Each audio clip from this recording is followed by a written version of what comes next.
The federal government is expected to send 2,000 rapid testing machines for COVID-19 to nursing homes across the country. Catherine Patterson takes a look at how they would be used here in Alabama. The Centers for Medicare and Medicaid Services will start distributing the machines next week to 2,000 nursing homes.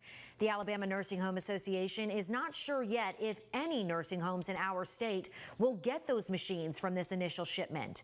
And if we do get the machines, there's a concern about the supply and reliability of the COVID-19 rapid tests that can give you results in minutes.